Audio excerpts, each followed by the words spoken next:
So, నిన్న థియేటర్‌లో ఇచ్చిన ఆ రివ్యూ చూసారు గదా! మీరు చూసే ఉంటారులెండి. బట్ అందులో నిన్న నైట్ 1 అయిపోయింది. సో, అన్ని పాయింట్స్ కవర్ చేయలేకపోయాను. 2 మూవీస్ చూసాను. 'నారి నారి నడుమ మురారి' అండ్ 'భర్త మహాశయులకు విజ్ఞప్తి.' ఈ 2 చూసాను. ఈ 2 కూడా నేను అందులో కవర్ చెప్పేసాను గానీ, అసలు 'నారి నారి నడుమ మురారి' యావరేజ్ ఎందుకన్నాను అంటే, ఫస్ట్ ఆఫ్ ఆల్ శర్వానంద్ అయితే చాలా చాలా బాగున్నాడు ఆ అబ్బాయి. చాలా యంగ్‌గా కాలేజ్ బ్యాక్ డ్రాప్‌లో ఉన్న సీన్స్‌లో అయితే చాలా హ్యాండ్సమ్‌గా, ఓవరాల్‌గా మూవీ అంతా కూడా చాలా స్లిమ్ డౌన్ అయ్యి చాలా హ్యాండ్సమ్‌గా కనిపించాడు. కాస్ట్యూమ్స్ కూడా అబ్బాయి ఎప్పుడు ప్రతి సినిమాలోనూ చాలా చాలా బాగుంటాయి. ట్రెండీగా ఉంటాయి. మంచి కలర్‌ఫుల్‌గా. బట్ మూవీ ఓకేగా ఉంది అంతే. నిజంగానే హానెస్ట్‌లీ స్పీకింగ్ అంత సూపర్ డూపర్ బంపర్ మే జంపర్ లాగా ఏం లేదు.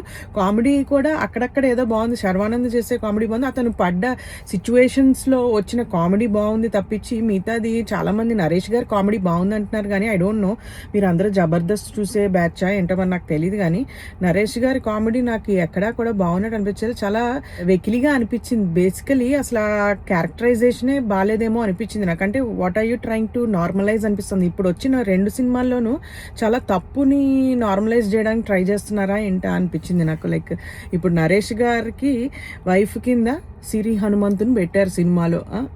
వాళ్ళిద్దరి మధ్యన కెమిస్ట్రీ అసలు ఆ డైలాగ్స్ కానీ చాలా క్రింజ్గా అనిపించాయి నాకైతేను. సో ఆ పాయింట్ ఒకటి నాకు నచ్చలేదు. బట్ అది ఎంజాయ్ చేస్తున్న ఆడియన్స్ ఒక సెట్ ఆఫ్ ఆడియన్స్ ఉన్నారు. బట్ దానివల్ల మూవీ చాలా బాగుంది అంటున్నారో ఏమో. బట్ నాకు అది వర్కౌట్ అవ్వక నాకు నచ్చలేదేమో ఏమో నాకు తెలియదు కానీ బట్ ఓవరాల్గా movie is not disaster. But movie బాగుంది. Average movie. బట్ అలా అని చెప్పి Sankranti blockbuster, Sankranti winner అయితే అని మాత్రం నేను కన్క్లూడ్ చేయలేను. ఓవరాల్గా అయితే మూవీ కాస్త ఎంటర్టైన్ అయితే చేస్తుంది డెఫినెట్లీ స్పీకింగ్. ఈ మూవీలో కూడా సత్య ఉంటాడు. సత్య కూడా బాగానే ఎంటర్టైన్ చేశాడు. బట్ బాటమ్ లైన్ ఏమిటయ్యా అంటే Sharwanand definitely very good actor. బాగా యాక్ట్ చేశాడు, బాగున్నాడు. అండ్ హీరోయిన్, సెకండ్ హీరోయిన్ బాగానే ఉంది. ఫస్ట్ హీరోయిన్ మన అక్కయ్య కళ్ళతో చంపేస్తూ ఉంటుంది. ఏం సినిమా అది విరూపాక్షలో అక్కయ్య. సో వీళ్ళిద్దరూ ఉన్నారు. స్టోరీ చాలా థిన్ లైన్. ఓవరాల్గా చెప్పొచ్చేది ఏమైనా నాకు నచ్చని విషయం అడ్రస్ చేయాలనిపించింది నాకు. అంటే అది అస్సలు బాగాలేదు. నరేష్ గారికి సిరి హనుమంత్ అమ్మాయికి మరి ఎందుకు ఆ క్యారెక్టర్ బాగుంటుంది అనుకున్నారో నాకు అర్థం కాలేదు. కానీ అపార్ట్ ఫ్రమ్ దట్ అది పక్కన పెట్టేసి సాంగ్స్ని పక్కన పెట్టేస్తే Sharwanand acting was very good. చాలా బాగా చేశాడు ఆ అబ్బాయి. అండ్ మెయిన్ అసలు ఆ రోల్లోకి చాలా బాగా ఇమిడిపోయాడు. చాలా బాగా సెట్ అయ్యాడేమో అనిపించింది.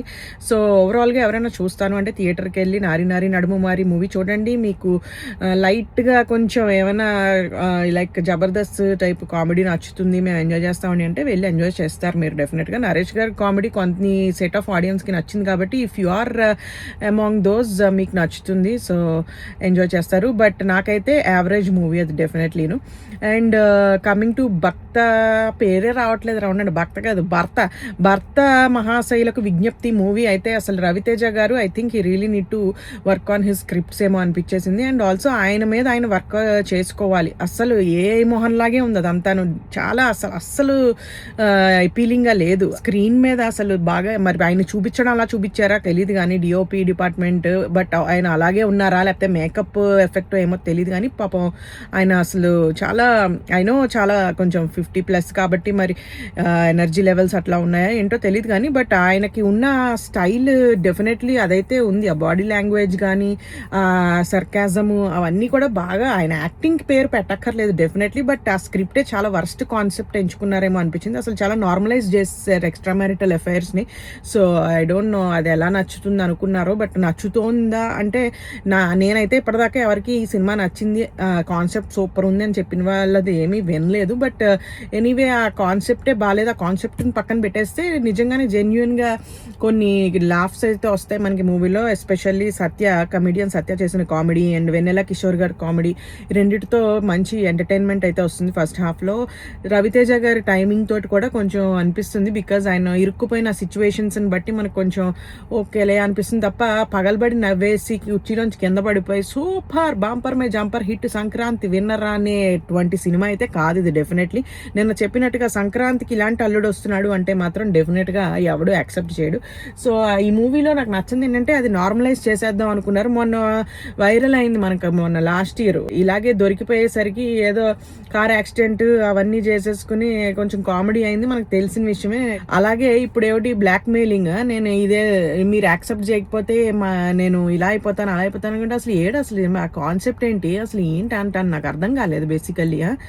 ఎనీవే నాకైతే పోనీ ఇప్పుడు ఈ రెండింటిని కంపేర్ చేసుకుంటే నారి నారి నడుము మారి ఈ మూవీ మీద కాస్త story wise better, comedy wise చూసుకుంటే మంచి కొంచెం క్లీన్ కామెడీ లాగా చూసుకుంటే కనుక సత్య అండ్ వెనెలా కిషోర్ గారి కామెడీ ఈ మూవీలో బాగుంది. రెండు కూడా యావరేజ్ మూవీస్, సూపర్ మూవీస్ అయితే కాదు.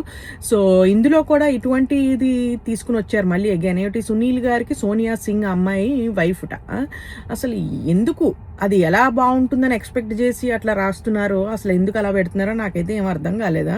అంటే ఇండైరెక్ట్గా చెప్తున్నారా, ఈ అబ్బాయిలు ఎవరు ముదిరిపోతున్నారు, పెళ్ళిళ్ళు చేసుకోవట్లేదు, మీ పరిస్థితి ఇలా అయిపోతుందిరా, 10 years గ్యాప్ ఉంటుంది, లేకపోతే ఇప్పుడు చేసుకోకపోతే పెళ్ళని ఏమైనా ఇండైరెక్ట్గా చెప్తున్నారా అబ్బాయిలకి, ఏమిటంట నాకు అర్థం కావట్లేదు. ఆ కాన్సెప్ట్ ఏమిటో చూడడానికి అయితే చాలా వెకిలిగా అయితే అనిపించింది. సో ఇది నా ఒపీనియన్. అయితే నిన్న చెప్పలేకపోయాను, థియేటర్లో లైక్ 1:30 ఎంతో అయిపోయింది. సో అది బాటమ్ లైన్ ఏంటయ్యా అంటే, మొత్తానికి సంక్రాంతి మూవీస్ అన్నీ నేను కవర్ చేస్తాను. 2 మూవీస్ నాకు బాగా అనిపించాయి. బట్ ఈ రెండు కూడా ఏమిటయ్యా అంటే యావరేజ్, జస్ట్ చూస్తా అంటే చూడండి, లేకపోతే మీ ఇష్టం, మీరు ఎక్కడైనా చూసుకోండి. And coming to Raja Saab, highly disappointed because అసలు ఫస్ట్ ఆఫ్ ఆల్ చాలా super, as a fan of Prabhas super ఎక్సైటెడ్గా థియేటర్కి వెళ్ళాము. అసలు ఫస్ట్ ఆఫ్ ఆల్ ఆ రూఫ్ ఫైటే లేపేసేటప్పటికి ఎంత విపరీతమైన డిసప్పాయింట్ అయిపోవడంతో అసలు అసలు ఏంట్రా ఇలా చేశారు అనే ఫీలింగ్ అయితే తెప్పించారు. But anyway good movie. అసలు ఇందులోకి తీసుకుని వచ్చారు మొత్తానికి, రేస్లోకి మొత్తం మనకి చాలా మూవీస్ వచ్చేసాయి. మన శంకర్ ప్రసాద్, తర్వాత అనగనగా ఒక రాజు, నారీ నారీ, భర్త, రాజ్యసభ 5 మూవీస్ వచ్చాయి. 5 కవర్ చేశాను నేను. 5లో నా వెర్డిక్ట్ కూడా చెప్పేశాను. సో మీరు అన్నీ చూసారా, చూడలేదా, ఏ మూవీ నచ్చింది ఏమిటి అనేది కింద కమెంట్స్లో పెట్టండి. ఇక్కడతోటి మన సంక్రాంతి మూవీ మ్యారథాన్ అయితే నేను ఎండ్ చేసేస్తున్నాను. All the very best, happy Sankranti, enjoy చేయండి, జాగ్రత్తగా ఉండండి.